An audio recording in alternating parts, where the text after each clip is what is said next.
Hello guys, আজকে আমরা চলে আসছি গাছ কিনতে। আমি সৈকত আমরা আজকে চলে আসছি গাছ কিনতে এই নার্সারিতে। তো দেখি কি কি ভালো সুন্দর সুন্দর গাছ পাওয়া যায়। তো এখানে বিভিন্ন ধরনের মরিচ চারা আছে, দেখতেই পাচ্ছেন। সুন্দর সুন্দর আম চারা আছে, অনেক ধরনের আম চারা গাছ দেখতেই পাচ্ছেন, অনেক সুন্দর।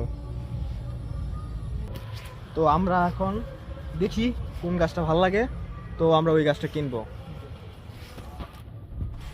গাছ এটা কি বলতে পারেন? এটা হচ্ছে লেবু চারা, আর এখানে অনেক চারা আছে।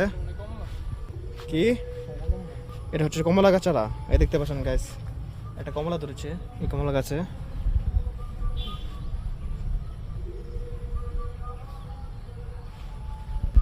তো আপনাদের এই গাছগুলো কেমন লাগছে অবশ্যই আমাদের কমেন্ট করে জানান, এবং আমাদের চ্যানেলটাকে সাবস্ক্রাইব করে আমাদের সাথে থাকুন। অদ্ভুত, এটা হচ্ছে অদ্ভুত একটা কচু চারা, যে কচু চারা আমি এখনও দেখি নাই। তো আপনারা যদি কখনো দেখে থাকেন অবশ্যই আমাদের কমেন্ট করে জানাবেন। অ্যান্ড এই যে দেখতেই পাচ্ছেন এখানে ড্রাগন ফল, এবং কাদের বাসায় ড্রাগন ফল আছে আমাদেরকে জানাবেন।